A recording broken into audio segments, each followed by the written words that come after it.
Good morning. How are you? I hope you're doing good. Thank you for joining me. So, welcome. Today's video we are doing An Evil Lives Here. Now, wow. Are you ready for a very mind-blowing story? Like every time I thought it couldn't get any worse, it did. So, yeah, just buckle up. We're going for it. But let me say hello to you newbies. Welcome. Thank you for joining me. My name is Erin. This is Ageless Beauty with Erin. In today's video, we are doing An Evil Lives Here. So, just quickly explain for those of you that are new, those that have seen my videos before, welcome back. You know what we do. But,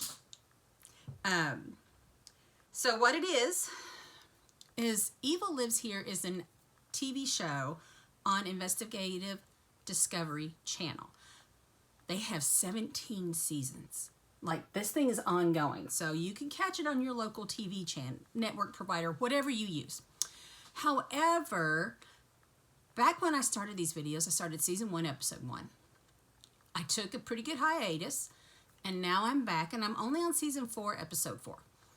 So we got a while to go. And because of that, I watch them on the Discovery Plus app. So it is a paid app that I have. Love it. Whatever. So, yeah, we have a lot to go to get caught up on the 17th season. So I watch them. And then after I watch the episode, I take my notes, which you'll see me glancing over here. Those are my notes, guys. I am not good enough to remember everything about these episodes because there's some things that need to be discussed that I know I would forget. So we have notes. And we look over here, and I apologize if that's off-putting. But that's what I'm doing. And while I do it, I do my makeup. You are on a beauty channel. I have another series that's all get ready with me's, new looks, new makeups, whatever. I do those 2 different types of series on this channel. They're all makeup related. I do makeup because I enjoy it. I love it.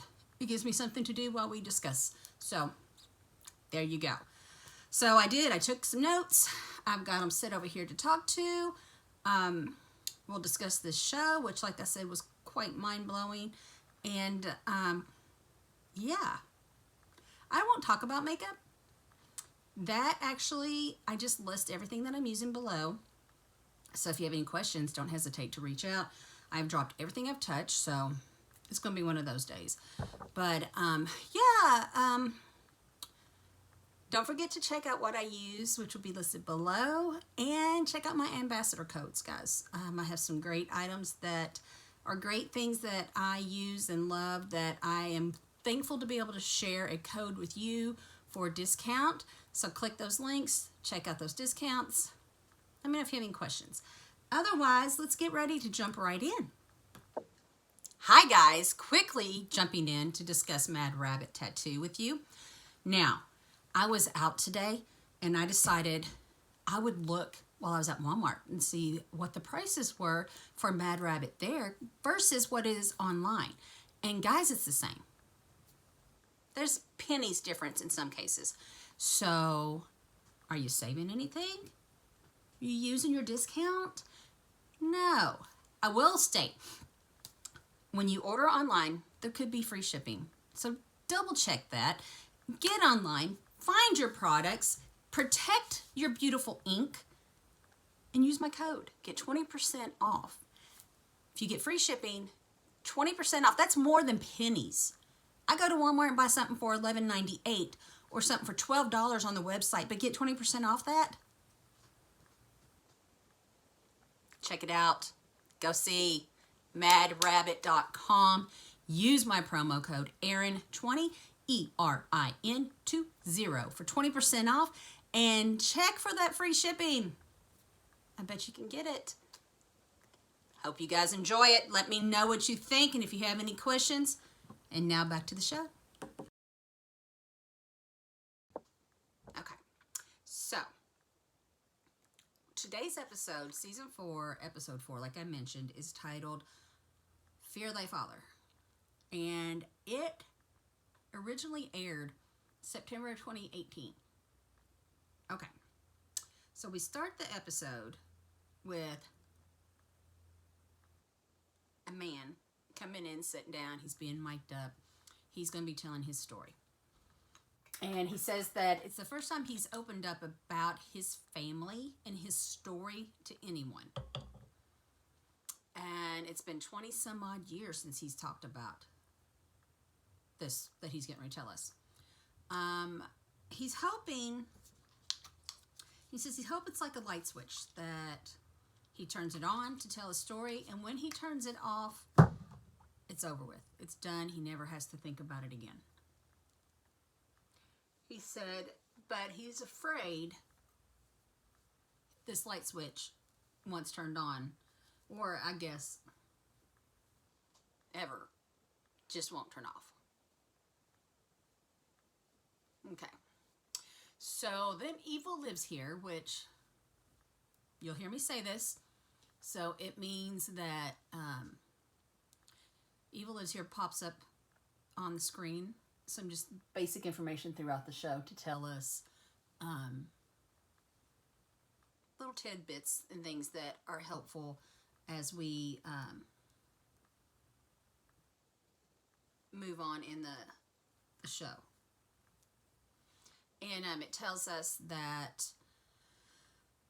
this is the first time Charles Sexton, so the man we are talking to, or yeah, we're having a conversation. This is a sit-down conversation. His name is Charles Sexton, and it's the first time he's spoken about what his father, Eddie, did to his family. So Eddie Lee Sexton is the bad guy. And Charles says there are no words to express how much he hates his father. He hates that man. And he says, and I will question this a little bit later on as we go through, but he said he was 8 years old when he went to his father's room with a snub, what do you call it? Snub nose 357. So he says he was 8 years old. He said the gun was loaded, and he had it ready to kill his father. His dad talked him down, talked the gun out of his hand. End of story. Probably not, but he said he wished that he had killed his father, even at 8. Because if he had, the events of today's story wouldn't have happened, right? And I'm like, damn, that's heavy. Like, damn. And then Charles says he blames himself because if he had pulled that trigger, like I stated, he said we wouldn't be here today. We wouldn't be telling the story.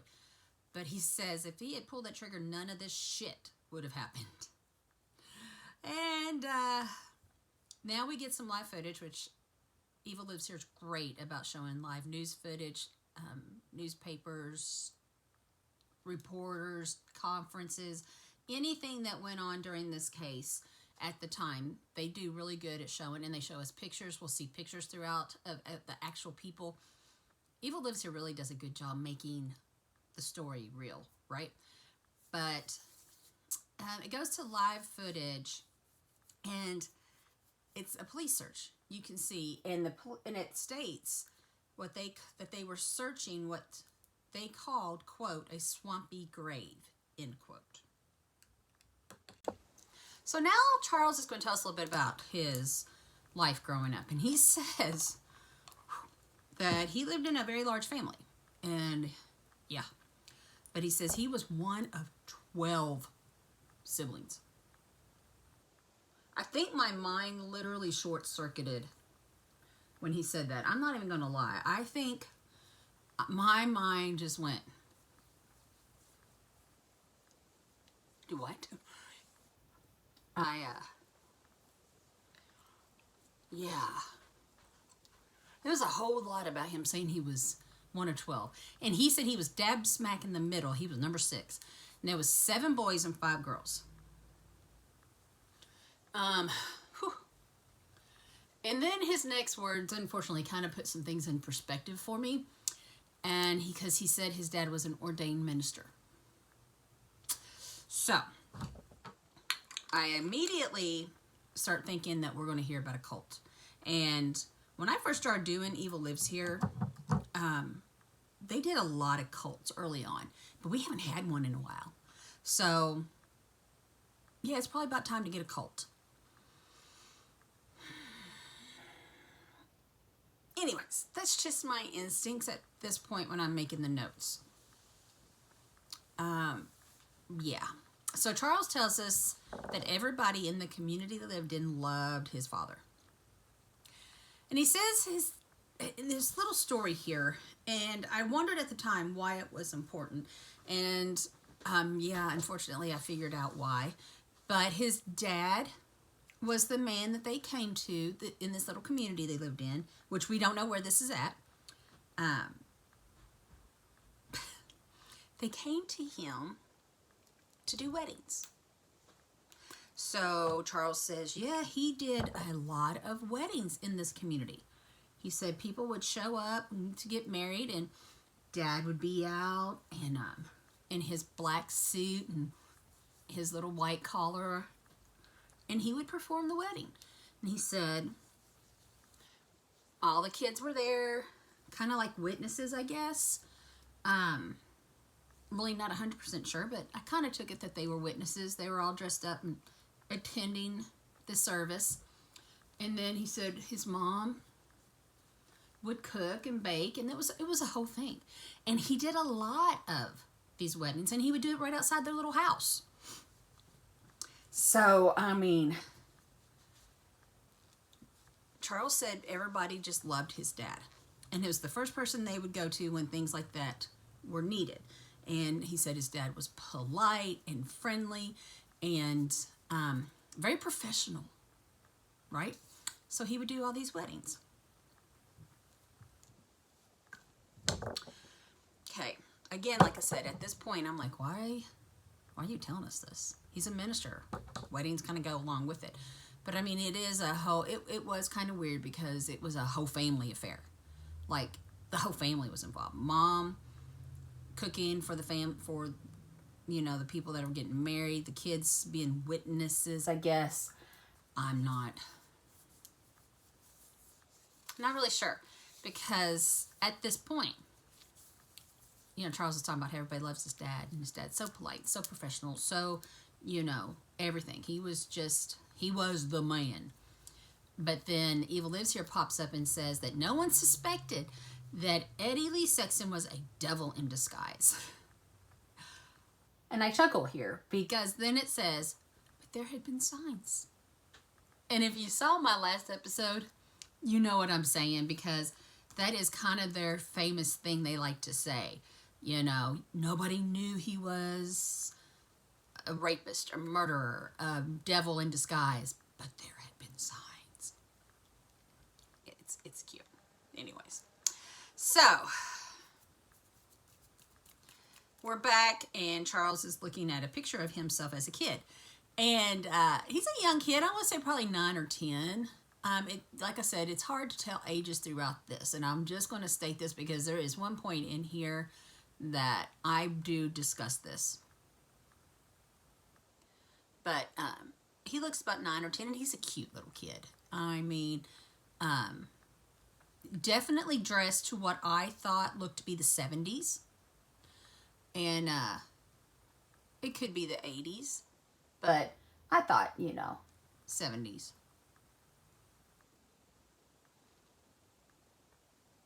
Yeah. And I was trying to do the math quickly in my head, and my math don't math. Or my head don't math. It's probably the correct saying. Anyways, I've got a piece of hair that I keep patting down. Driving me crazy. Anyways. So he's a cute kid with this really cute big smile on his face. And it's funny because as I'm saying this and writing it down about the smile, he says that if you looked beyond this picture, you saw that there really was not a lot of smiles when he was growing up. And I just kind of thought that was, I was literally making this note that cute kid, big, beautiful smile, And he's like, yeah, look beyond that. There's not much smiles in my life. And I'm going, that made me sad. Anyways. So Charles tells a lot of stories that at the time we're listening to him, you're kind of going, kind of like the wedding. But in a way, a lot of them really do give us a hint about what he went through. And he's telling us another one. And his dad, so at the time, he didn't know his dad was doing this, I should say.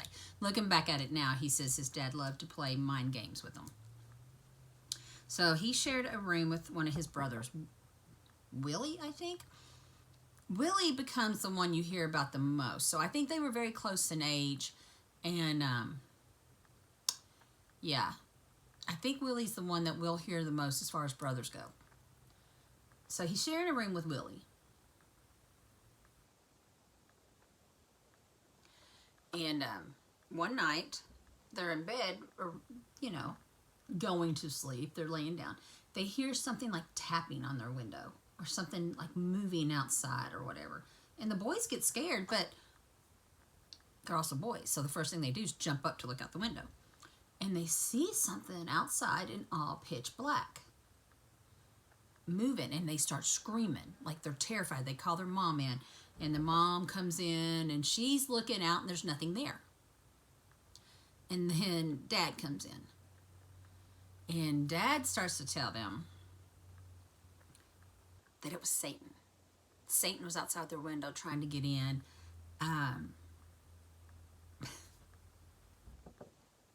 Basically he's scaring these boys. If you don't do what I say, you don't do what your father says, Satan will come in this house and get you. That kind of thing. And Charles is like, looking at that now, I understand the mind games that were being played. And, Charles says at the time, it terrified them. They were really thinking their life would be in danger if they didn't do whatever their father said at all times.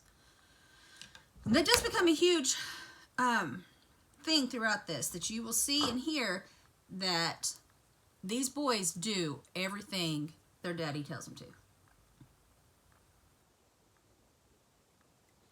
Right, wrong, or indifferent.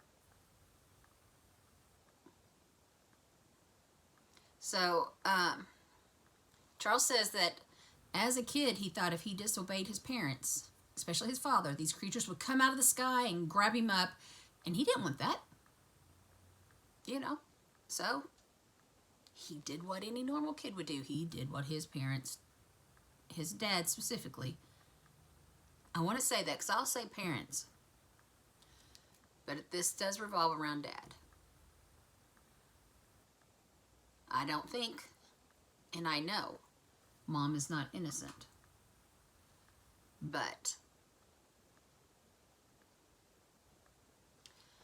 Charles does not say anything bad about Mom. So telling this story, when I talk about it, it'll be Dad. Okay. So yeah, Dad was playing mind tricks on them to get them to do what he said. In my opinion, psychological warfare was being done to these young kids. And he doesn't say how old he was at this time. He was just young. And like I said, in the reenactment, again, for as much as you can trust those, he looked about the same age as he was in the school picture that he showed us earlier, where I thought he was probably 9 or 10. Anyways, so he talks about how they went to church. Everybody went to church. It was a big thing. Again, this kind of just, led me to what I thought all along, because then he says his dad dabbled, in quotes, he dabbled in cults. And Charles said he started questioning his faith. Not Charles. Eddie, the dad, was questioning his faith. So he was dabbling in cults and he was questioning his faith. It's always a great combination. But you know, when Charles is talking, I'm thinking he's questioning more the like traditional churches type of thing. You know, I think he wanted to get out of a traditional church setting. Anyway, so he didn't like to do Sunday school. He didn't like that type of situation. But he wanted his own church. And then Charles tells the story of one time Dad calling the family out to their backyard. And he has a hatchet. And he proceeds to take the hatchet to a statue of Jesus that was in their little garden. Charles said that he swung that hatchet right at Jesus, which apparently the statue had his arms raised, everything, and cut off both Jesus's arms. And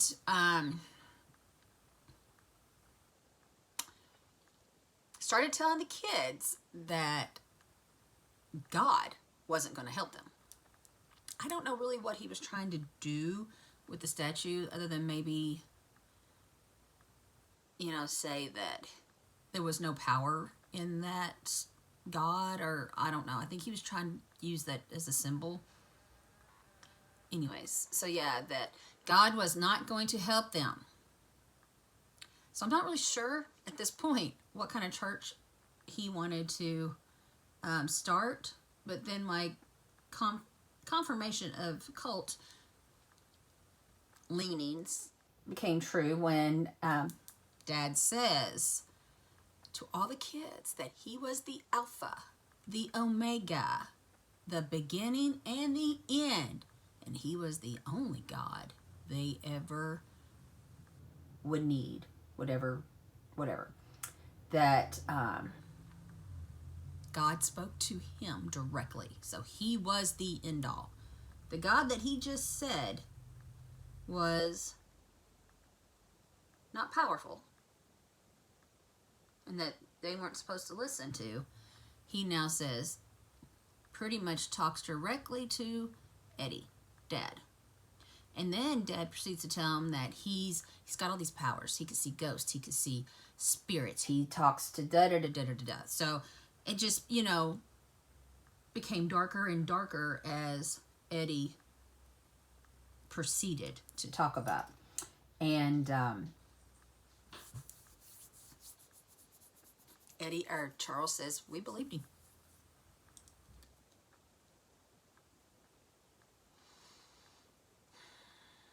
And when their dad told them that he had the powers, they believed him. They had no reason not to believe their dad. So, yeah. And then Charles says things in the house really started to become darker. And I'm like, tell me more. Let's hear it. And then I wish he wouldn't have told me more. And I'm going to put a trigger warning onto this next segment. It's going to be rough. It does have to do with animal. So I wish my eye makeup was the same. It's not. We're just going to deal with this as we talk about this horrific story. So Charles tells us, and if you do fast forward, I will pull up my drink or something and tell you when we're done. Okay, here we go. So Charles tells us a story of his dad calling all the family into the dining room one night. And he says, and he goes in there And all the lights are off. It's really dark. And candles are lit everywhere. And there's a pentagram on the table. He doesn't say what the pentagram is drawn out of, but we probably have a pretty good idea. Anyways,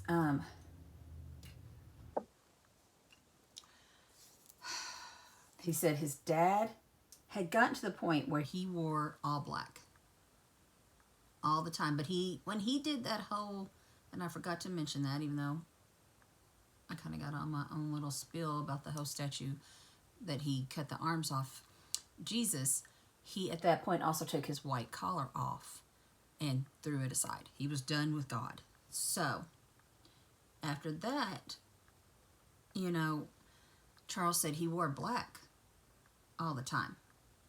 All the time. But this occasion, when he's coming into the dining room where he's called his family, he's basically making a huge entrance, you know. And he comes in all black and a cape. And Charles is like, I was like, what? Huh? He's never worn a cape before. So, and at that point, I'm not even sure why the cape was important. But it's mentioned that Dad was wearing a cape for this next part. So,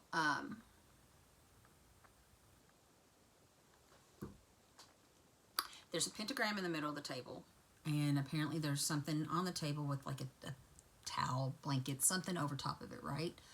So he says his father told them to hold hands and he started reading out of this black book that Charles had never seen before. And he said it was weird. It was eerie. The whole thing was just different. Because as he's reading out of this book, which is almost like a Bible, he's talking about darkness and sacrifice. Okay? Again, trigger warning. Don't go any further. If you went this far, but you don't want to hear anything, stop now. I will hold my cup up so you know when to come back. So his dad's talking about sacrifice and darkness, and he's reading from this book, and, you know, Charles is like, this is just a really weird feeling. It was very spooky and very, he wasn't comfortable. He didn't like it, but, you know, hey, he's doing what his dad said. And then the dad pulls the sheet off the table that's covering this thing on the pentagram. And in the middle of the pentagram is their cat. Now, this is the pet. The cat had a name. I don't know how long they had Misty, but Misty was a pet. And Misty was dead and laying in the middle of the pentagram. And I'm going to say Misty was probably recently dead just because of what he does next. And if you've been dead for a while, that doesn't happen. But Charles does say that the cat's already dead. I'm really hoping he wasn't just lying here. But Dad grabbed Misty, held her up, slit her throat, drained her blood into a chalice, a cup. That's why I'm saying she was probably freshly dead, because the blood was draining. And he filled the chalice. And passed the chalice around full of Misty's blood for the family to drink from. And there are many times in this show that I kind of get sick to my stomach, and this is one of them. And yeah, Charles said they didn't disobey their father, so they drank the blood of their pet cat. And he said after that ceremony was done, they cleaned up, and Dad told them never talk about it again, like nothing happened. It is safe to come back. So, thankfully, No other stories of that manner are mentioned again. Because I won't lie, I don't know how much more I could have took something like that. So, then Charles starts talking, and I'm going to say, I don't think any of us here are going to be surprised. He starts talking about his dad was a very, very strict parent. Shocker. And the rules of the house were to be followed, like, to the T. And you didn't break those rules. So, the rules ranged from, you were never allowed to bring anybody to the house. So, I guess we can all probably understand that one. You are not allowed to leave the property. So, not only could you not have friends over, but you couldn't leave. You were allowed to go to school and back to school. And while you were at school, unless you are in class, you're not allowed to talk to anybody. And then Charles says the father gave all the boys in the family a quarter and told them that if they were ever see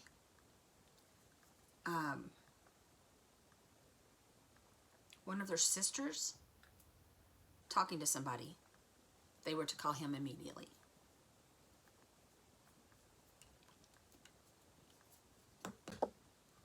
So apparently Dad had complete trust that he had control over the sons. But for some reason there was concern about the girls. So Charles says, you know, they watched those sisters like a hawk. Said, because there was more brothers than there were sisters, they were there always. Some of times they were in class together. But even if they didn't have class together, they were always passing each other in the hall. So it was easy to keep an eye on their sisters. And then he says one day, he sees his sister Sherry in the stairwell talking to one of her teachers. So he calls his dad to report that he has seen this. And he says that night when they get home, Dad's fit to be tied.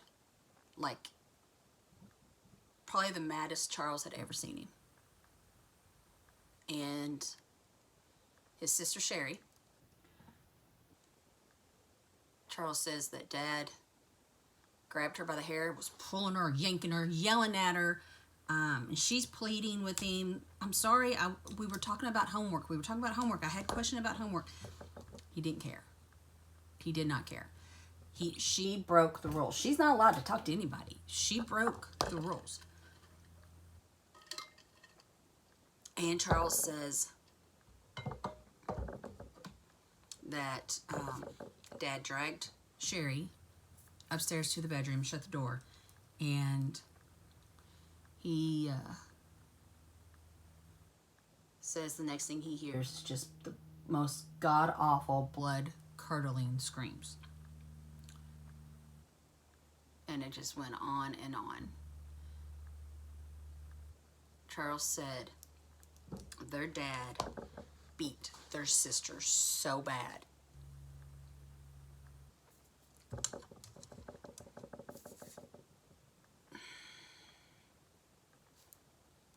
And, you know, it's hard for me looking back or looking here at it to not blame Charles for this. I understand to many ways that he's just doing what he was told to do, and he didn't want to be the one in trouble, so, you know, he was doing it. But, yeah, okay, so I'm not going to blame anybody because I wasn't in that situation. But Charles is like, I blame myself. He says, as I'm listening to my sister get beat, I just kept thinking, why couldn't I just not call Dad? Why couldn't I just forget I saw anything? He said, but he knew if his dad found out and he wasn't the one that called, he would be the one to get beaten. So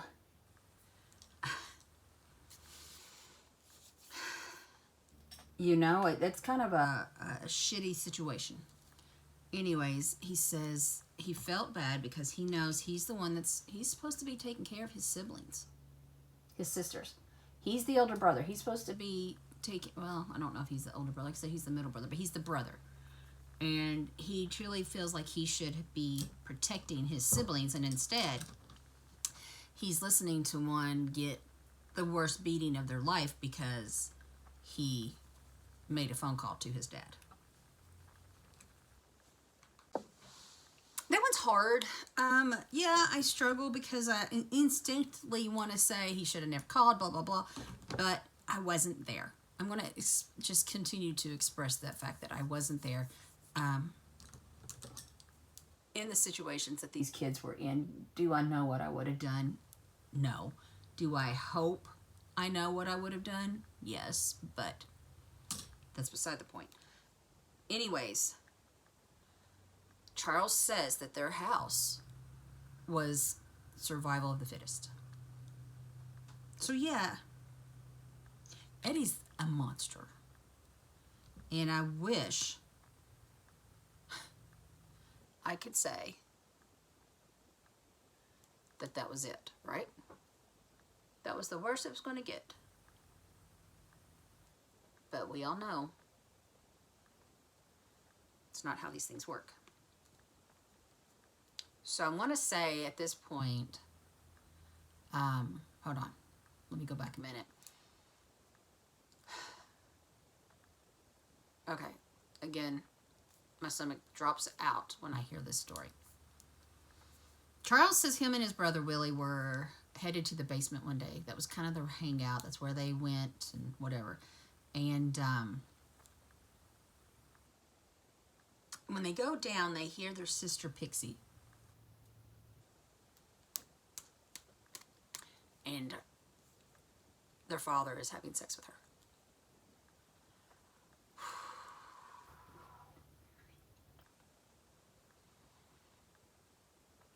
So, kind of go, well, no wonder Dad doesn't want the girls talking to anybody. He's got a lot to hide. And then Charles says there was a lot of incest going on in that house.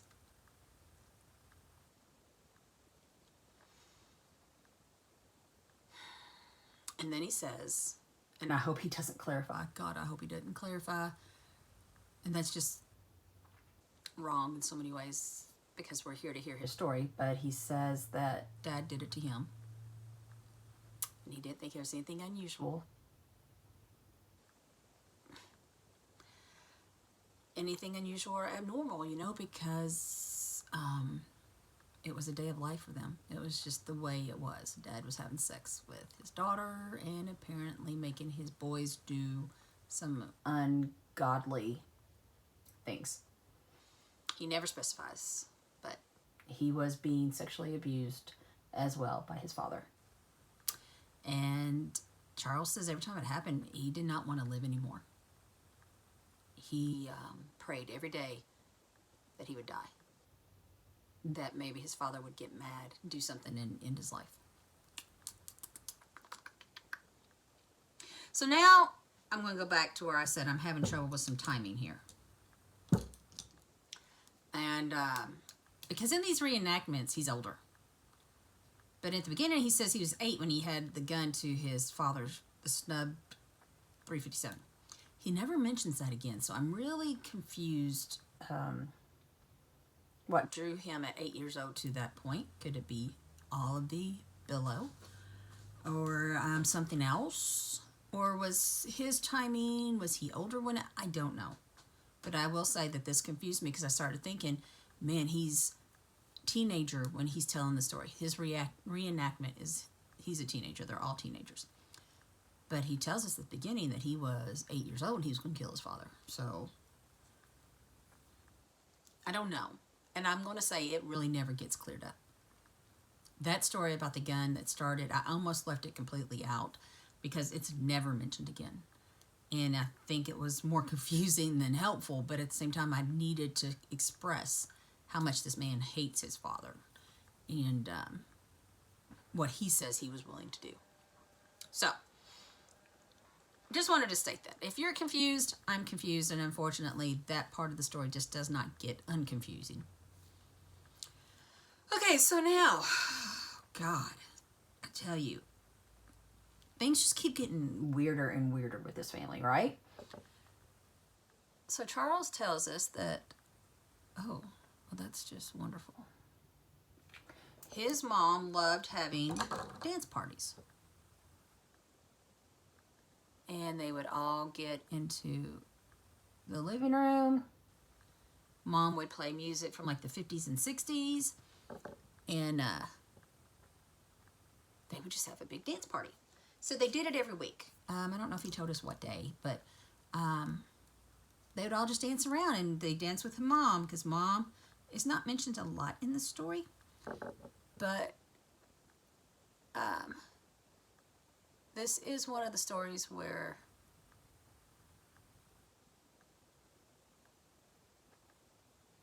Mom is mentioned. So she loved her little dance parties.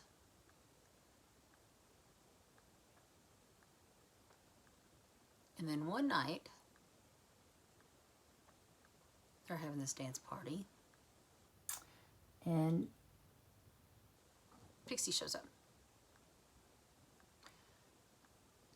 Dressed all in white with a wedding veil on.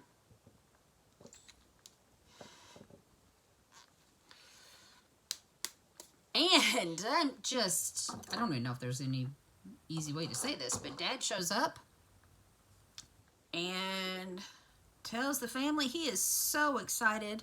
He's so happy to let them know that he and Pixie are getting married.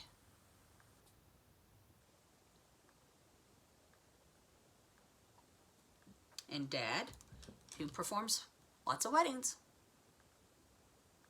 performed his own wedding to his 17-year-old daughter.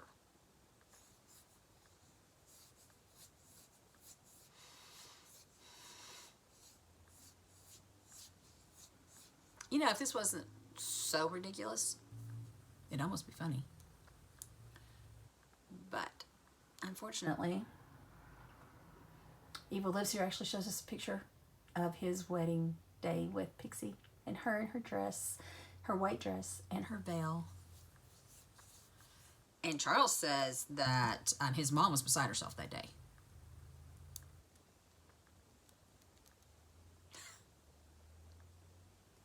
Said that she doesn't say a word.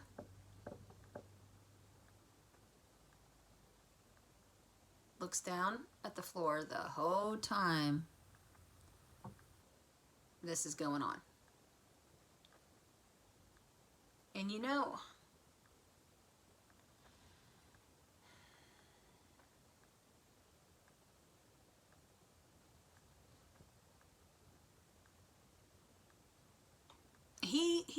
Charles specifies quite a few times that his mom was a victim as well.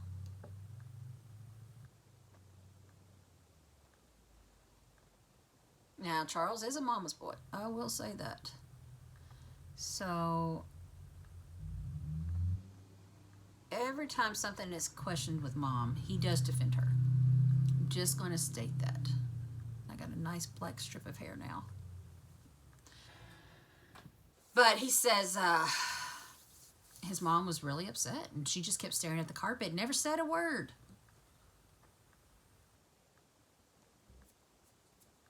He says, you know, she couldn't say anything. If she did, she would just get beaten by her father too. I guess I should say his father, her husband. She would just get beaten if she said anything. So she was a guest to her husband's wedding as he married their daughter. Make it make sense.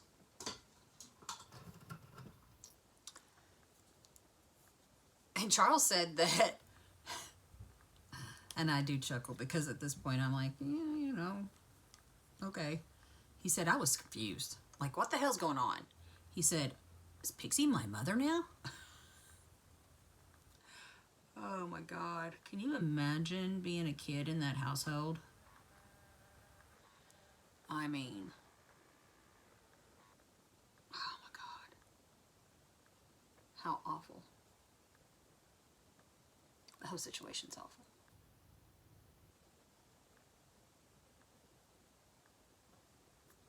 Anyways. Sorry. I had to clean up some green. Okay. Charles said Pixie was in love with her father. Not just that that's my dad, I love him type of love. She was in love with him. And Charles said Pixie was happy. So she wasn't being forced. This was not something that she didn't want to do. Nope. She was in love with her father and wanted to marry him. And Charles said it was actually the happiest time of Pixie's life.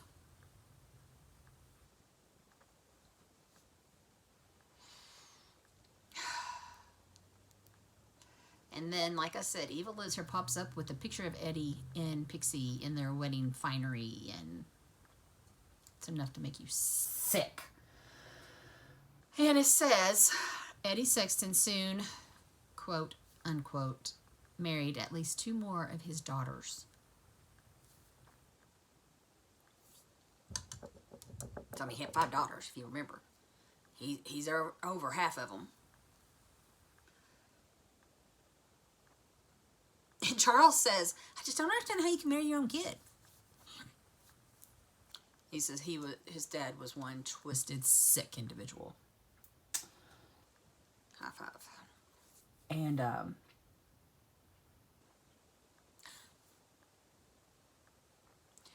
just remember, things just keep getting bad and worse. So then Charles tells us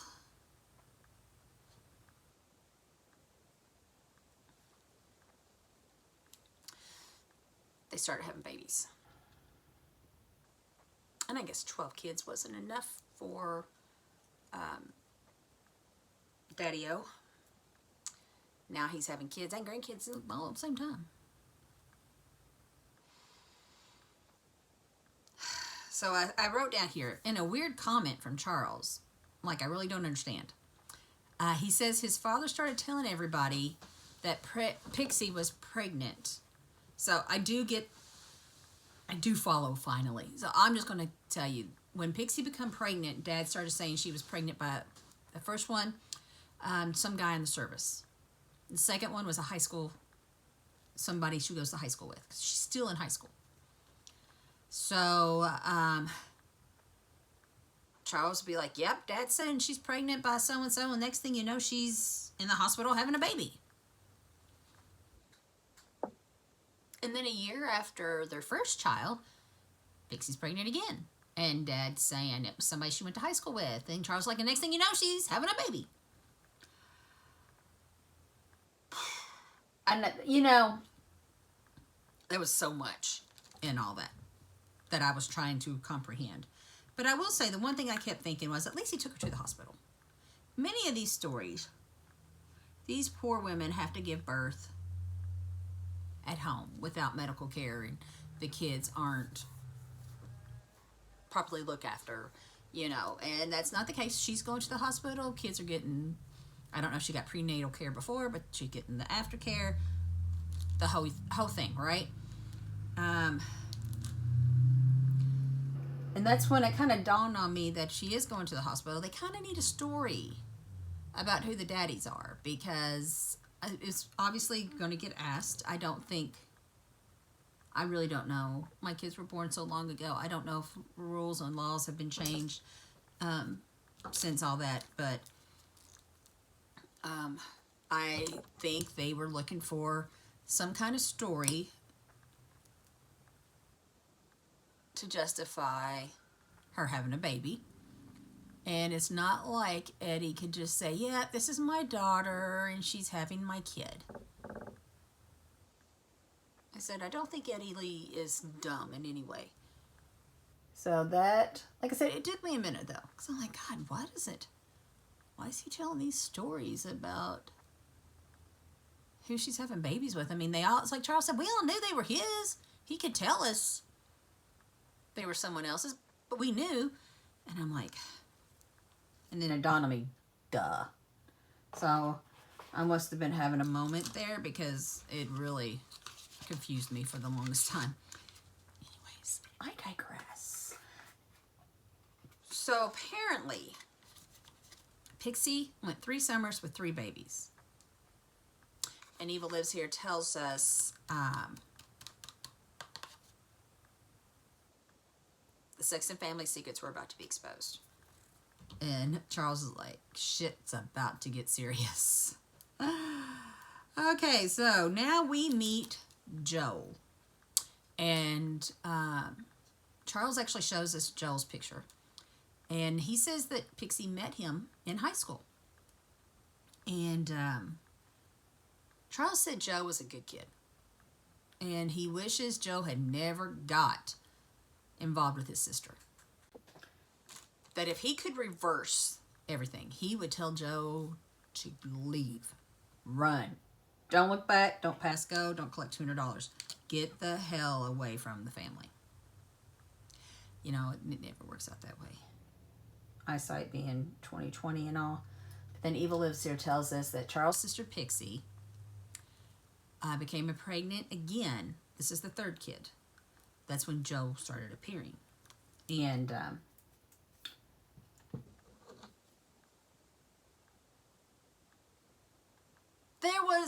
Charles is like, we really weren't sure. Was this Joel's kid? Was this Dad's kid? We don't know. And I'm thinking, Joe showing up, Dad surely isn't going to be happy. But Charles tells us the story of one day Pixie showing up at the house, the farmhouse, with Joe. And he's outside and he stops him and says, Pixie, what are you doing? You know we're not allowed to have anybody over, blah, blah, blah, right? And Pixie's like, well, this is Joe. I love him. And in an understatement, Charles is like, Dad's not going to like this. And he's like, she said something. She said, Joel and Dad are fine. Charles was just as confused as I was. He's like, what? What do you mean they're fine? Yeah, apparently Dad knew Joel. It was the whole thing. Anyways, so Joe tells, Charles that he just wants to be part of the family. He loves Pixie, yada, yada, yada. So I was very like, okay, there's some scheming going on here. But who's the schemer? Who's the scheming? What's going on? Well, unfortunately, it was not a good thing. Anyways, so Charles tells us that Pixie, when she was 17, when she had her first child, when she got married to Dad, which I do think he married her because she was pregnant. She was in the 11th grade. And, of course, the second child, a year later, she was in 12th grade. And the school started questioning when she became pregnant again. So apparently she had these kids very close back to back if she was still in school. And Dad was telling the school the same stories that he was telling the siblings about the guy in service and then someone at school.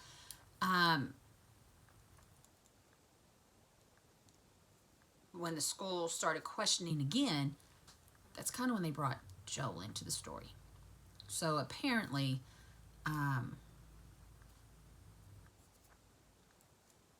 before I get into this next oh my God story, I find out later that Dad kind of convinced Pixie to strike up a relationship with Joel. Apparently Joe was a little mentally handicapped, a little slow, and they took him as a perfect target. So he was also the perfect scapegoat when she got pregnant again. And Pixie does get married to Joe. Okay. I'm doing a little bit ahead of that because that will come back, obviously. So in a story that Charles tells that I find horrifying, without a doubt, but also kind of explains to me that Joe and his brother really thought they could get by with anything. Charles tells a story, and it's a long story because he goes into the whole, they took a tire off a bike, cut the rubber off, yada, yada, yada. But they made a slingshot out of the rubber from the bike. And they go up to the room, and I'm pretty sure this is Charles and Willie. And Charles says they set the slingshot up out their window towards their neighbor. And he said he gets a battery. And I'm really not sure what kind of battery or whatever, but he gets a battery, and reenactment's a pretty good size thing. Puts it in the slingshot, pulls it back with other might, let's go, hits their neighbor in the head. And of course, knocks him down.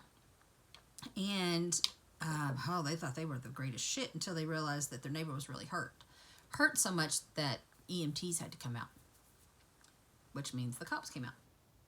Okay. So Charles says, I do not know what Dad said to keep us from being arrested, but we weren't arrested. But hell was to be paid.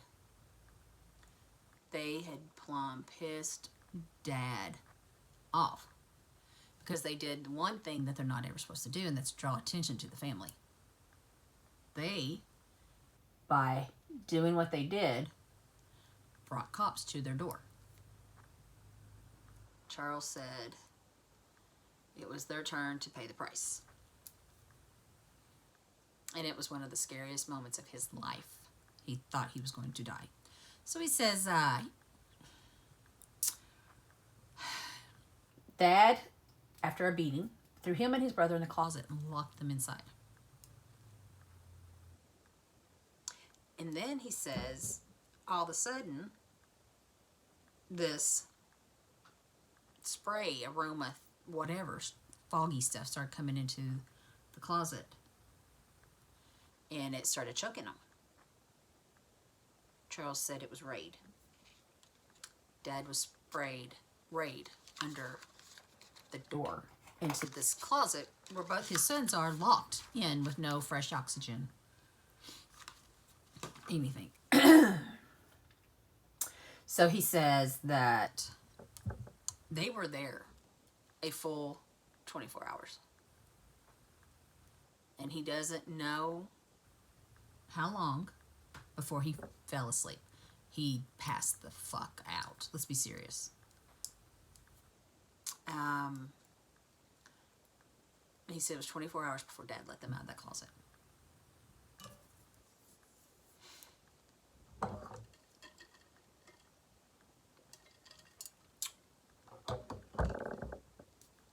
Okay.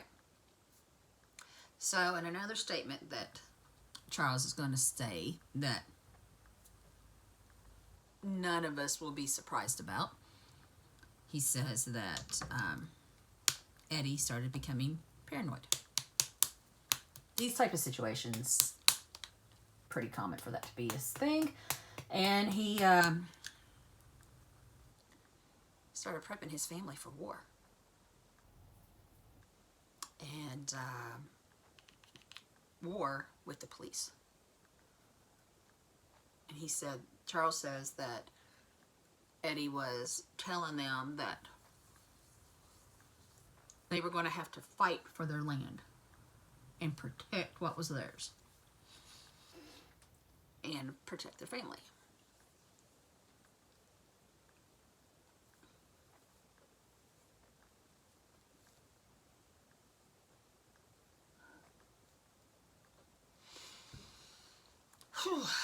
And Eddie started training them for this.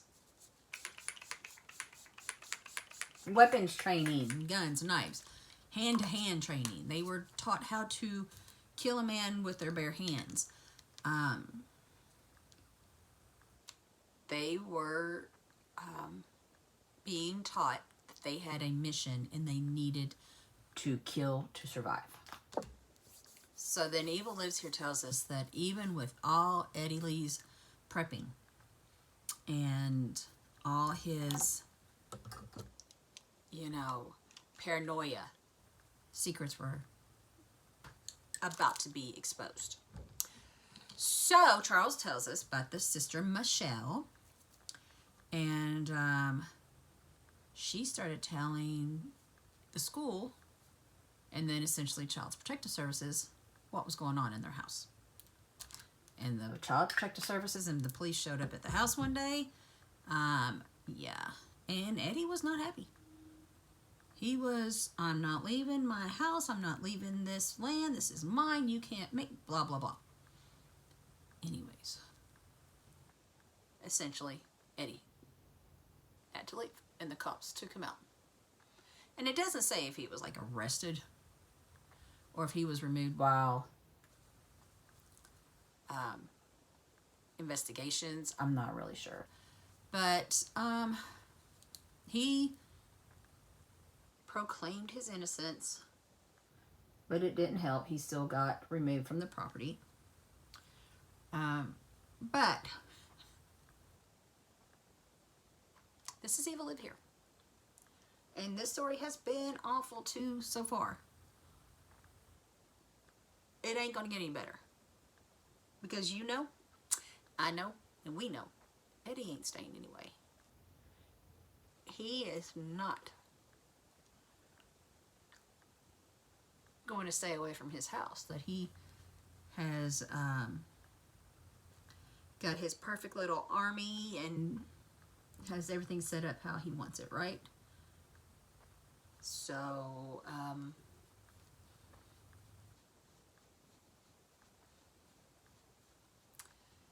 Evil Lives Here tells us that the war began on Saturday, November 21st, 1992.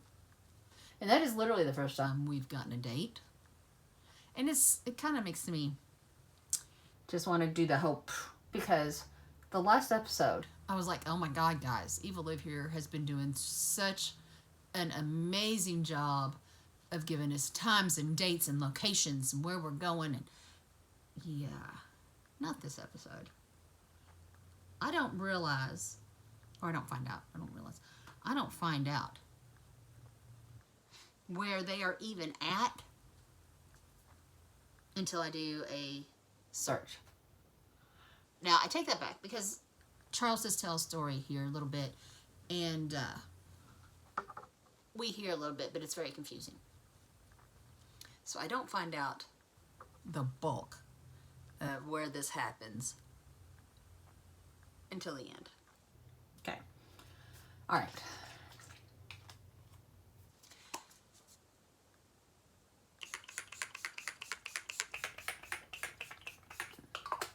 Charles tells us the story of when his father came back.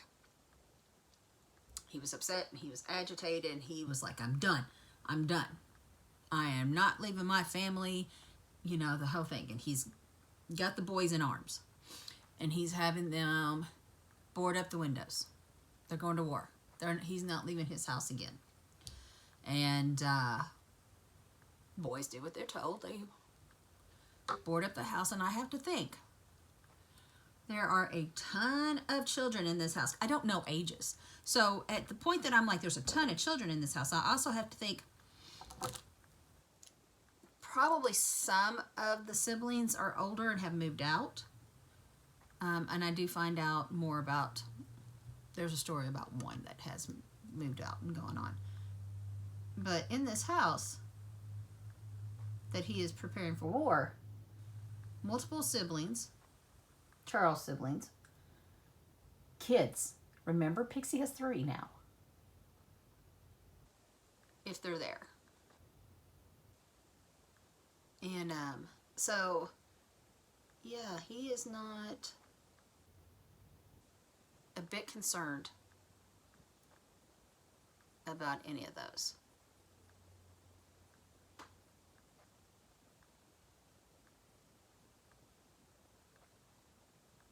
And I don't know. It's just the kind of guy he is. He's a gem. Anyways, so he's prepping the house. He's ready to go to war. And he calls the cops. He picks up the phone, and Charles said, yeah, he called the Jackson police. So, don't know where Jackson's at, but Jackson police. And tells them that he's not leaving. He's not leaving his house. He's not leaving his property, blah, blah, blah. If they come and try to take him off, there'll be a trail of bodies leading from his front door out. Now, I mean, so, yeah. Like, wouldn't that be what you say to the police when... I mean, I don't know why I'm surprised here. Sounds very logical to me. But, yeah, he's called the cops and has told them this.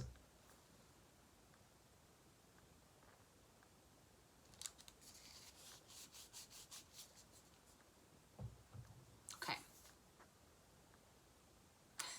And Charles said the Jackson police evacuated the whole neighborhood. Everybody, the whole street, all surrounding houses, everything was evacuated. Smart. Eddie just threatened to kill everybody. Get him out of harm's way. Okay. Eddie had his boys, and maybe the girls, I don't know. Charles said us boys had guns, and they were set up, I guess, through peekholes of where they barricaded the windows, and Eddie told them if he sees anybody moving, he is to shoot to kill.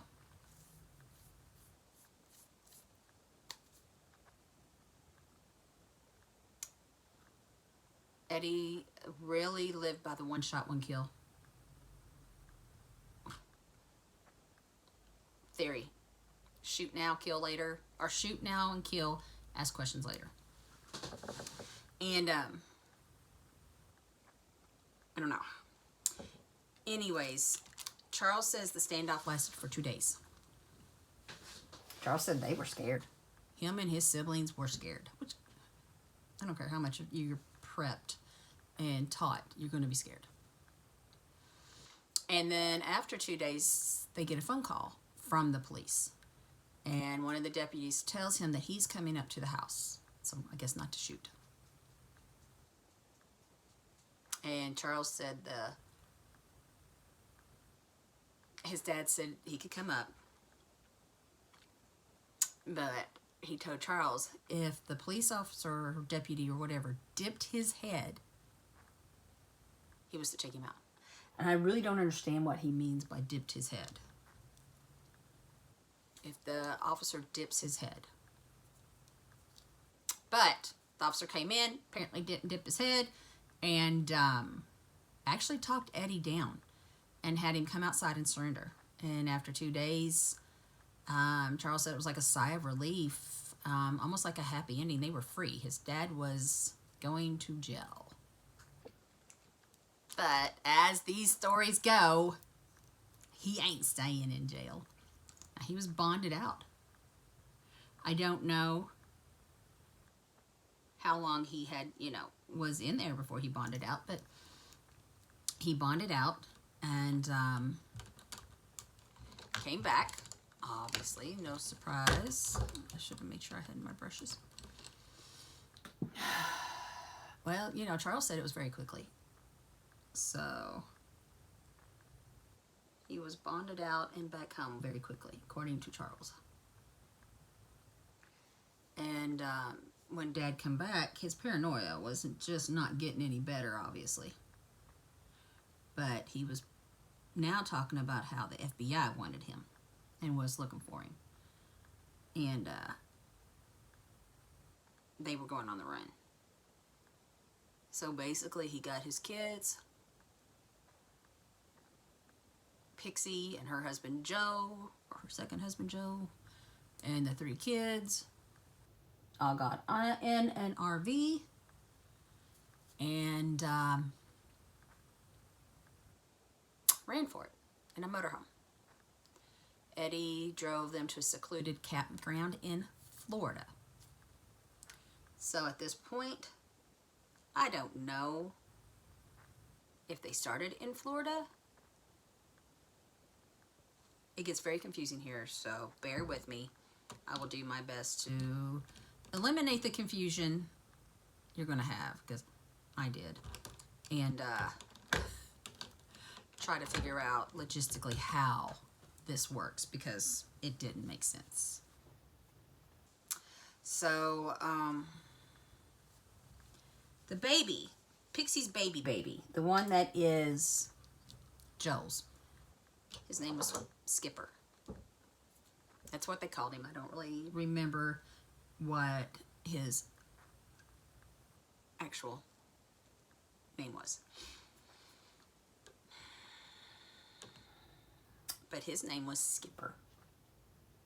And Pixie Joe and her babies, including Skipper, joined them in the motorhome. So, Charles tells us the story. And they were at the motorhome in the campground. Apparently, and I find this out later, not during this story now, but Skipper was a sick kid. And he was crying a lot while they were in the woods. And it was pissing Eddie Lee off. Like, shut that child up or I will type of thing. And Pixie put her hand over the kid's mouth to shut him up.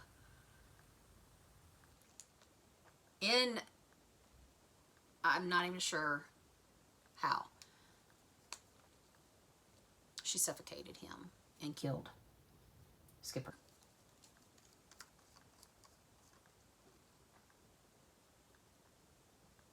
I wish I could say the story's going to start getting better soon. We are not there yet. So now, Skipper is dead. And Charles is like, I didn't know anything was going on until Misty started wailing. Like, she was just losing her shit. And of course, that was causing problems with Dad. Shut up, whatever. And when he found out that Skipper was dead, Dad told him to go bury him. So he said it was his job to take Skipper and bury him. And he says that Pixie dressed Skipper in this cute little outfit, put a pacifier in his mouth and a rattle, gave him a rattle, and they put him in a duffel bag.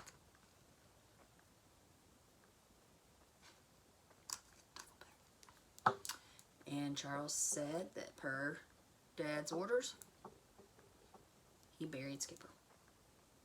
And they show, Evil Lives Here just rips your heart out. They show a picture of Skipper, like his hospital picture when he was first born. He was so little, so young.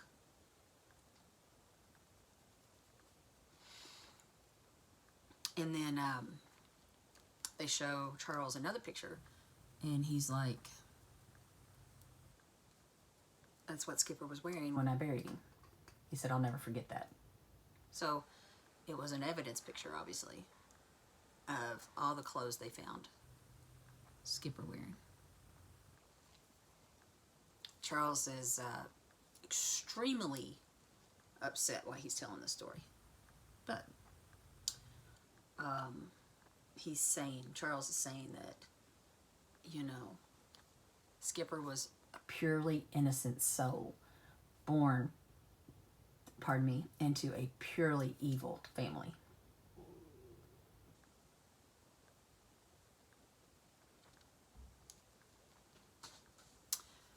And then, of course, they say, well, the baby's death just caused all kinds of unrest at the campground.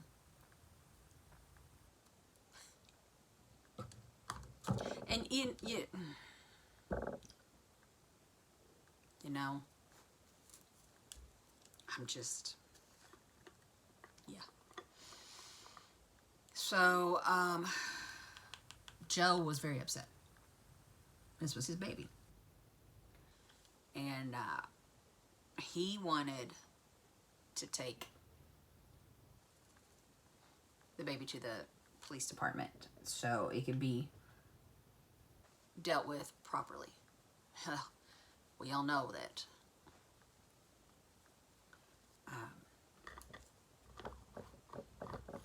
Dad ain't gonna let that happen. That is not going to happen.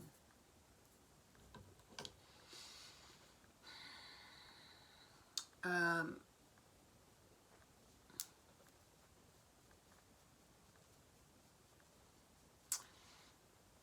just when you think the story can't get more twisted, but it does. So Joel's upset, like extremely upset, and he wants to go to the cops. He wants to take Skipper. He says it's an accident. At this point, poor Joel is learning a lot because he thinks it's an accident, and he's saying we can, you know, it was an accidental death. They can take care of Skipper, blah blah blah. And somehow through all of this unrest, he finds out that Pixie's other two kids were the dad's, which, as you can imagine, doesn't set well. And so, you know, things are not going well at the campground right now. So Dad gets a great idea to settle Joe. We'll just get him another kid. I said that. Dad had the idea that Joe would be okay if we just go get him another kid. I don't know if he thought this because Joe was a little bit slower than any kid would do. Or if Dad had, or, you know, maybe Eddie Lee had just completely lost his mind by that point. Either way,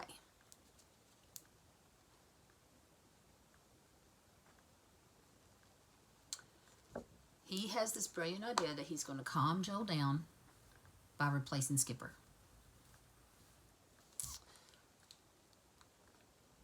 Yeah, and I keep saying it, and it doesn't make sense anytime I say it, does it? So Charles said that his dad told him to go with him. And in this point, logistics don't make sense to me because I don't know where they're at or anything. So bear with me because at the end we'll figure out more about this. But remember, they're in a campground in Florida. Charles said they get in the car and drive to Ohio. Okay. I got really hung up on this, so I'm going to try to skim over it a little bit. It means I have to go through my notes. So they go to Ohio to go to Eddie's oldest sibling's house, which was Eddie Sexton Jr. He had gotten married. He had moved out on his own and had a kid. So Eddie tells Charles to go knock on his door, and when Eddie Jr. answers the door, shoot him and kill him, and then they'll steal the kid. Then they'll take that kid to Joe as a replacement for Skipper that they lost.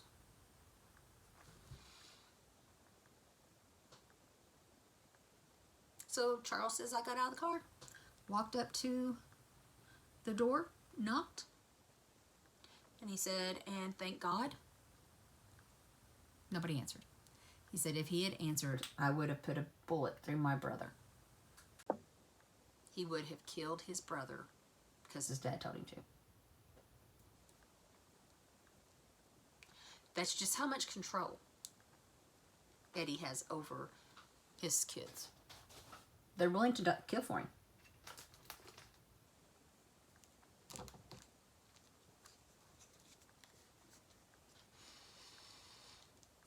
Okay, so the plan failed. They didn't have a kid take back to Joe. Dad was kind of beyond himself at this point because he didn't know what to do. His plan failed and he was supposed to bring in a new baby into the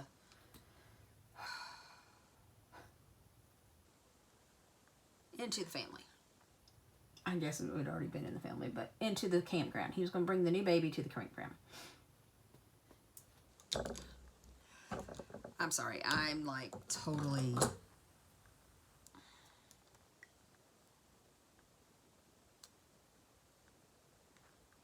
Okay.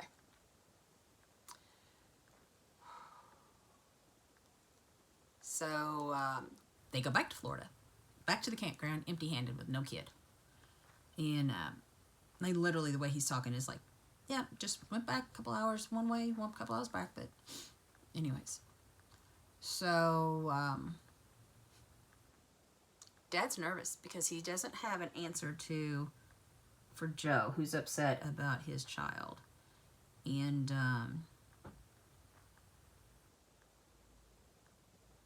you know, he wasn't able to bring him another one.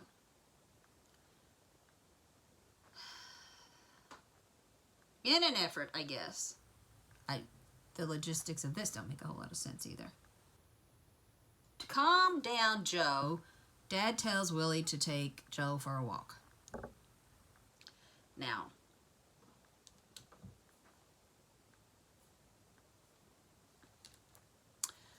Charles said that he wasn't supposed to go. But, you know, curiosity's got the best of him. So he followed them into the woods. And he saw his father holding a gun to Willie's head while Willie had a noose around Joe's neck. And, okay, did I say that right? Charles saw Eddie holding a gun to Willie's head and told Willie to kill Joe, and Willie had a noose around Joe's neck. So essentially, he was forcing Joe to kill Eddie.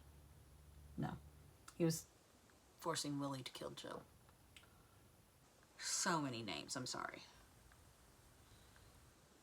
So, yeah. Eddie killed poor Joe, which I think we all saw that one coming. And then Willie said he was told to clean up, or to bury him. So Willie killed Joe. Charles buried Joe.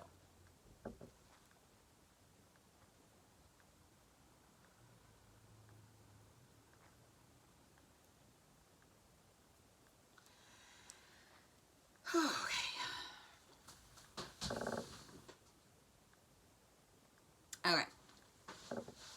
Eva Lives Here comes up and tells us, not to any of our surprises, that the FBI have been, in fact, looking for Eddie and his family.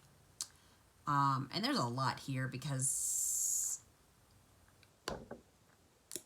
I don't know how this happened until I Googled it. But it then says that the police, FBI, a whole bunch of them, arrest Eddie and his wife, which we don't even get his wife's name until I Google it.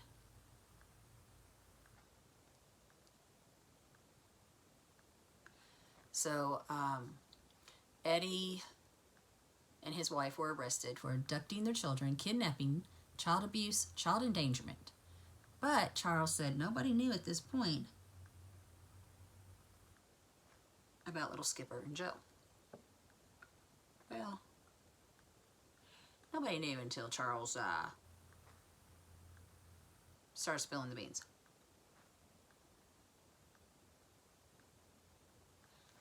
So, they were talking to a state prosecutor, and, you know, the state prosecutor had Charles talking to him. And again, I don't know the ages, but without a child representative or whatever, I think he would be old enough. At least 18, right? I do find this out. He was 18, which is why he could talk to them and not have someone there, you know, whatever. So he told the prosecutor about little Skipper being dead and where to find the body. He told them everything about Skipper and Joel. Everything he could remember, as far back as he could remember. He told it all. He told them everything. So he said when he was telling all this, he finally felt free. I can get that. He said he was like, you know, it was like I was a bird in a cage for so long, and I was finally let free. So he was granted immunity for telling everything and where the bodies were and everything that happened. Now, I'll tell you, they really kind of just skim right through all this. So,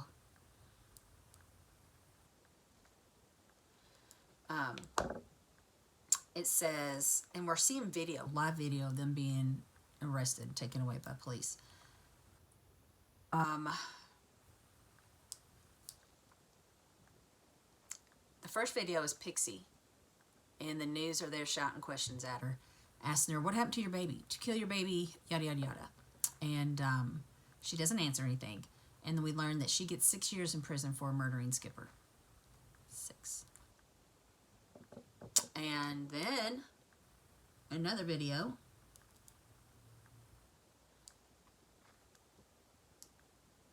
of Willie. And I only know that it's Willie. And I only know each one of these because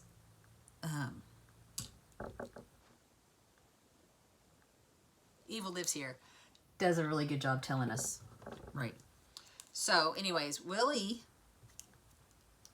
I got so distracted in what I was doing, I forgot to finish my makeup. Got 25 years for killing Joe.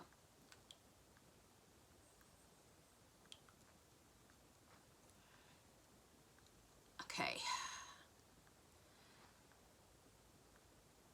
And again, the video is of him being taken in by the police in handcuffs, and the police, not police, the newspaper, newscasters, whatever, reporters, probably is the word I'm looking for, are yelling questions. And he doesn't answer either. And then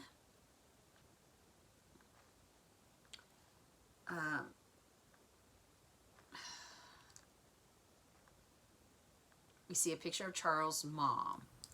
Again, she was charged with multiple counts of child abuse, fleeing the state of Ohio, aiding a known felon, abduction. So, fleeing the state of Ohio. Apparently, that's where they went when they ran to Florida, or lived when they ran to Florida, and why they were going back there to steal his brother's child.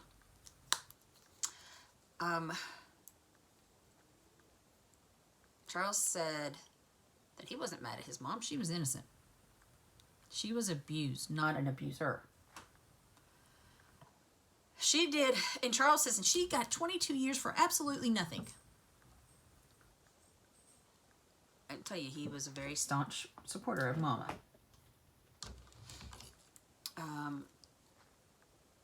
She got 22 years for absolutely nothing, for protecting her kids the only way she knew how.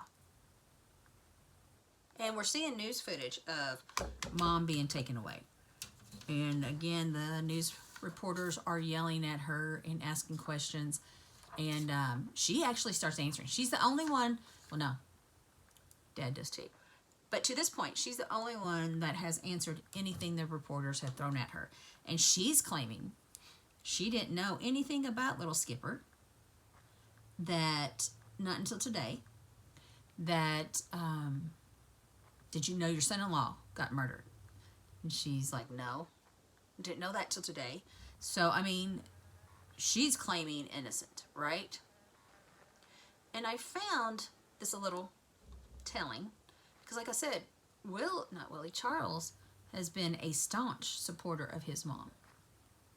Like, his mom can do no wrong. Everything in life happened to her. She didn't contribute. And, but then he's watching this, and he says, this is the first time I've seen this. I don't know why she's lying. He says, she knew about Pixie killing Skipper. She knew about Joel. She knew all of it. So he was very confused. He didn't understand what his mom was doing, claiming that she didn't know anything. And I did find that very interesting. Like I said, if there was anybody that was going to support Mom, it was going to be Charles. And he's calling you out, woman. He's saying you a liar. So, okay, she got 22 years in prison. Evil Lives Here tells us that Eddie Lee Sexton was sentenced to death. Now, I was confused about this at first, because he was arrested for abduction, child kidnapping, child endangerment, that type of thing. Nothing to do with murder and death. That was Willie and Pixie. So, I thought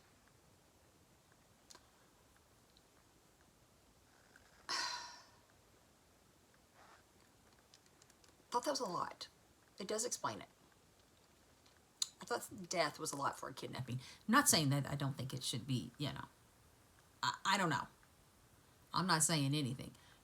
But I just thought, hell, I have seen serial sexual offenders. I have seen child abductions and all that. And these people get minimum.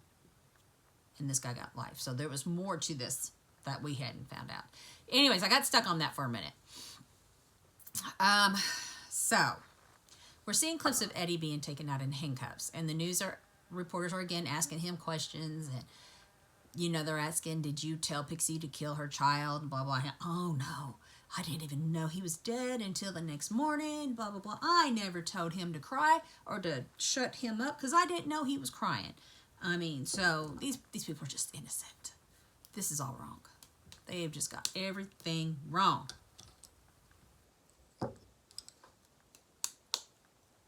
And Charles is watching it, and he says, quote, unquote, he's a lying bastard. Okay, so Charles goes back, and he says he was 18 years old when all that went down, and his parents were arrested, and he was at a loss.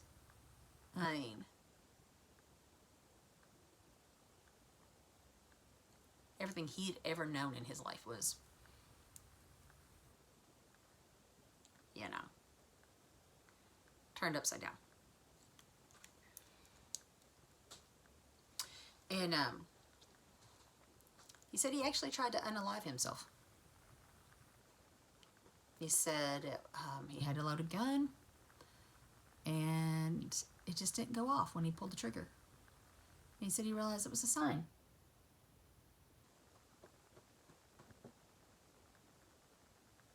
That it was something greater for him. Even if it's just telling his story to one person, multiple people. If he can touch someone's life once, maybe there's just a bigger purpose for him than he has known until this point. So he says that he is 42 now. So it was 18 when it happened, and now he's 42. And he's doing good. He's married, has a son and a daughter, and he couldn't even imagine living life without them. He couldn't imagine hurting them. Like, it's beyond all imagination what his father did, you know. He says that both Charles' parents, Evil Lives Here, tells us that both of Charles' parents died in prison of natural causes. So Charles said Eddie should have died a brutal death. Instead, he died peacefully in his sleep. He says they tell you forgive and forget. He said, I'm a Christian. I believe in God. He says, but there's nothing in me that will be able to forgive what my father did. And then since he would never be able to forget it either.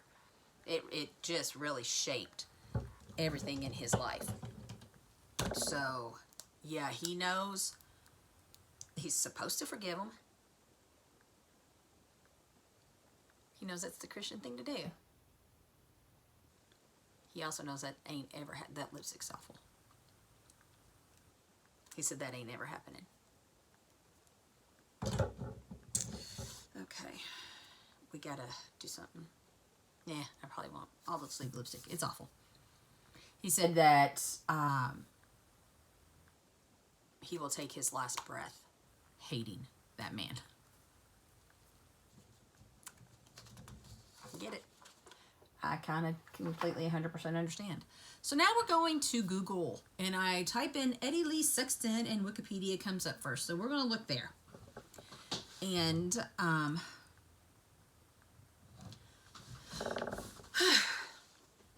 Eddie Lee was born May 12th, 1942. And as we found out, he died in prison in December 29th, 2010. He was an American convicted murderer and rapist. So convicted murderer.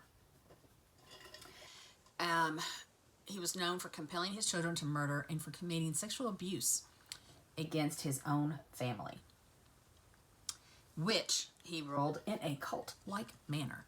So the cult thing was true, but it was only his family. He never brought in a following or tried to do an upraising or whatever. It was just the way he raised his family.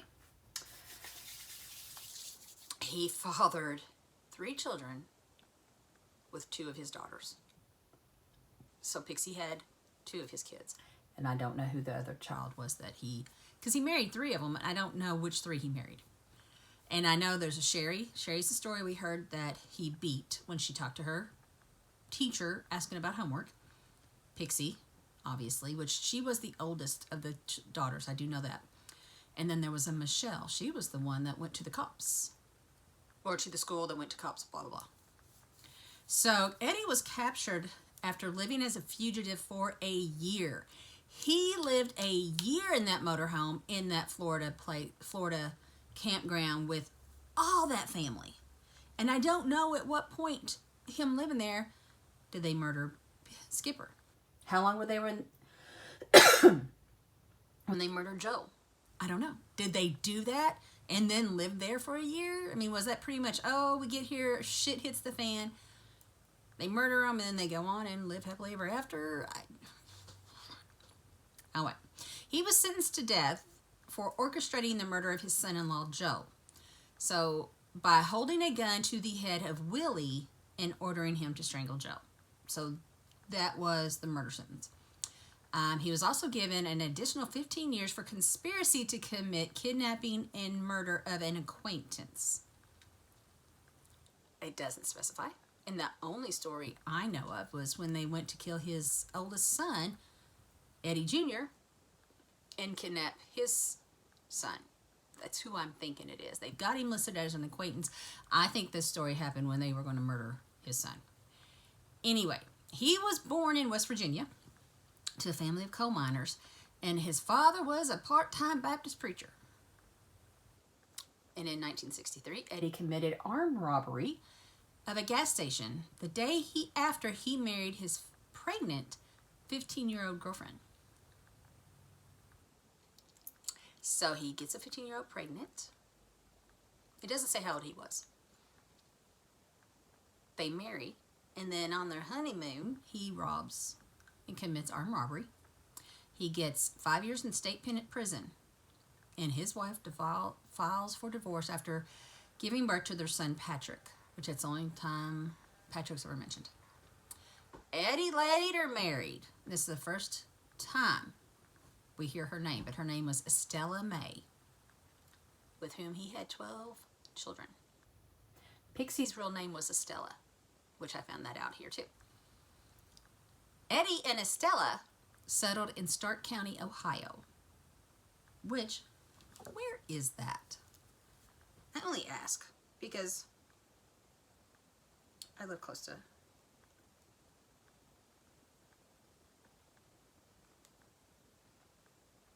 Aha, so it's northern Ohio.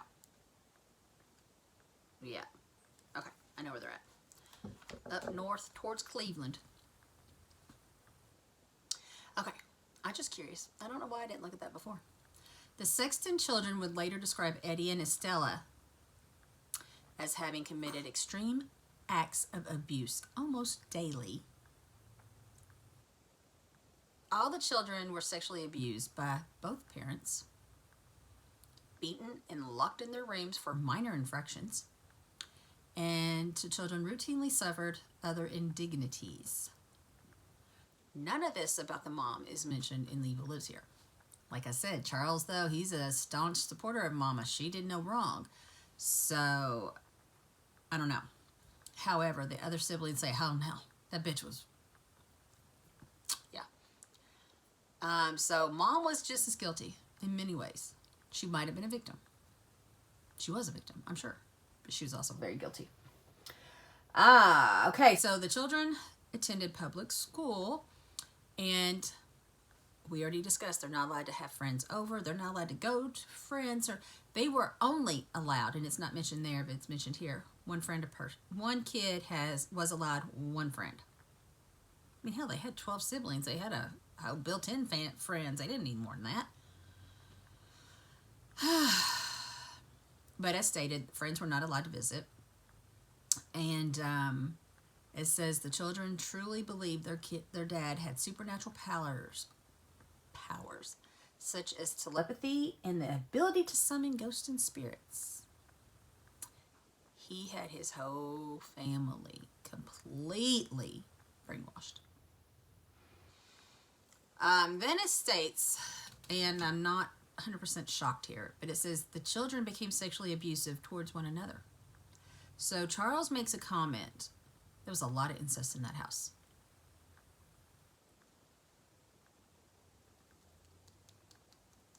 So I'm thinking Mom and Dad might not have been the only ones having sex. So Eddie staged mock wedding ceremonies with several of his daughters.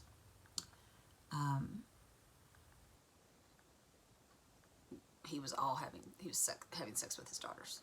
He was marrying them. And photos of these weddings are in a book. It's a printed book titled House of Secrets. And the daughters are wearing bridal veils, and they're all in the family living room. Like I said, they showed us pixies. And literally they did show us a second one, and the second picture they showed, I don't know which daughter it was, so I didn't mention it, but now that we're talking about it, she was very young too. She looked very, very young.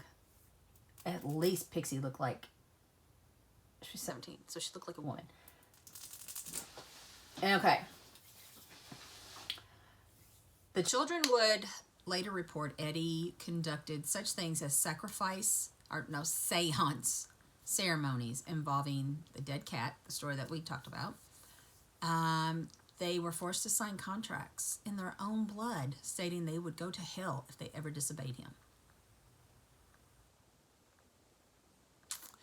So the cinemaholic.com, you know it's my jam. There's an article titled, Where Are Charles and Willie Sexton Now? And a lot of this article talks about what Charles already told us, because it is basically a recap of the Evil Lives Here series, or episode. So they, from an early age, Charles and Willie, along with their 10 siblings, were taught that their father, an ordained minister from Stark County, Ohio, was God. Whenever something scary transpired, like I said, he was scaring his kids, knocking on their windows, dressing in black, telling them Satan was trying to get them.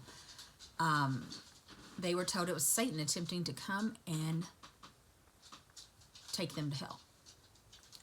But as long as they followed everything he said and did, they were safe. He would protect them. So,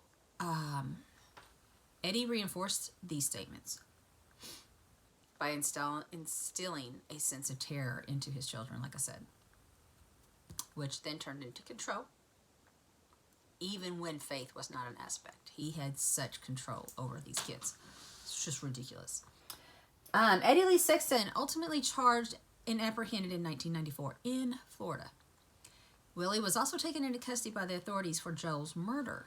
In the fall of the same year, a court ruled that the latter, Willie, was incompetent to stand trial. Eventually, though, he accepted a guilty plea, which I do think he must have been mentally handicapped in some capacity. Anyways, he pleaded guilty to a second-degree murder and was given a 25-year sentence. On the other hand, Charles testified against his father during the second trial. So he had 2 trials. And in that trial, he revealed that it was Eddie, in fact, that was holding the gun to Willie's head, and that he says here, Eddie actually finished off Joe by pulling the choker device and finishing the deed. And considering how he witnessed the deed, his statements were taken into consideration by the jury. And an odd twist, because I do love the Cinemaholic.com, because usually it tells me things that aren't in the story. And in this case, it's really not telling me anything that wasn't in the story. It's not telling me anything Charles didn't tell me. And I'm like, The only thing that it told me was, that I didn't know, was that Willie was mentally challenged. But it also said that Joe was also I think they phrased it as he was a slow kid and easily to manipulate. So now I'm at murderpedia.com. And I'm looking at Eddie Lee Sexton's information. And let me just read this to you. Circumstance of offense. Eddie Lee Sexton was convicted and sentenced to death for the murder of Joel Good. His last name was Good. And that explains why he got the life sentence. Joe wanted to go back to Ohio with Pixie and her 2 daughters after the death of their son, Skipper. So Eddie Lee had 2 daughters with his daughter. And Pixie at this point informed Joe that Eddie was the daddy of the 2 daughters. And that Eddie would not let them go back to Ohio. You can forget it. Daddy ain't letting us out of his sight. In which Joe threatened to turn Pixie in for killing their son if they didn't leave.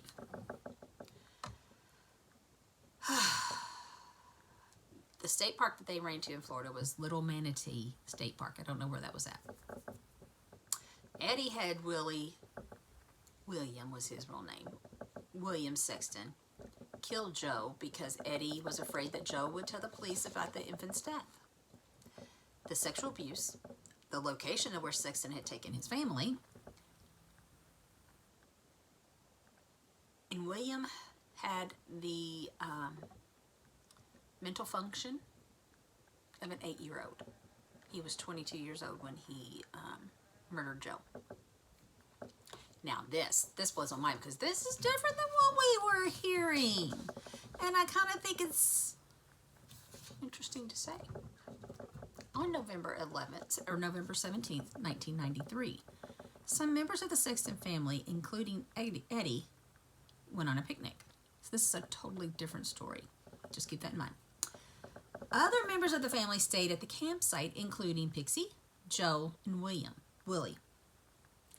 Pixie testified that William, or Willie, and Joe left the campsite and went into the woods. Pixie and her sister Sherry went to look for them after they heard Joe shout. According to Pixie, they found Willie strangling Joe with a rope. Pixie went and found her father, Eddie, to bring him where Willie and Joe were. And Eddie saw that Joe was still moving and told William to finish him. So no story of a gun to the head. No story of Willie actually finishing him off. Okay. Eddie and Willie buried the body of Joe after he sent Pixie off to buy a shovel. He sent Pixie to buy a shovel so they can bury her husband. So Eddie actually told Willie to cut off Joe's arms and hands so there would be no fingerprints, or his hands, not his arms, I apologize. But Willie was unable to cut them off. The state medical examiner observed ligature marks around Joe's neck and a deep cut on his right hand. She concluded that the victim was strangled to death. Sherry, Sissy Sherry, however, gave a different account of the events surrounding Joe's death. She testified that Pixie helped Willie kill Joe. Sherry also reported that Eddie was upset with Willie for killing Joe and that Pixie said she was glad Joe was dead. So, wow. We've got Charles' story, we got Pixie's story, and now we got Sherry's story, and not a damn one of them match. So which one was true?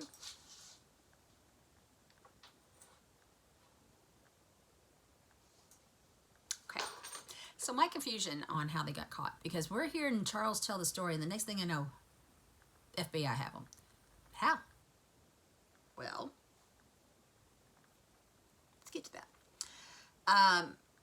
The FBI tracked Eddie's family to the Little Manatee River campground in Florida. The FBI were investigating the family due to the charges of sexual misconduct of the parents against the children and excuse me, the charges of unlawful flight to avoid prosecution. So when they lived in Ohio and ran to Florida, it said Eddie made a phone call to his brother-in-law in Indiana and charged the call to his previous phone number in Ohio. The FBI determined that the call was placed from a payphone in the Little Manatee State Park, and that's how they tracked him down. So, I knew there had to be something, because you didn't just like, oh, okay, they're in jail. Both Eddie and his wife Estella died of natural causes while in jail. Estella was 70, Eddie was 68 years old. And that's a truly horrific story. Like, every time I think we have hit the pinnacle of how awful a person can be, they're like, no, bitch, I got you. We're going to up it one more. And they did. Every time. What'd you think? I mean, in a way, Charles is right. Them dying of natural causes in jail might have been just too good for them. That's my personal opinion. Don't come at me. But damn, what a story. So tell me your thoughts. What do you think? What do you think of this look? I like it. Anyways, thank you for joining me. I love you guys so much. Don't forget to hit like, share, comment, leave me some messages, whatever you want. And until next time, guys, goodbye.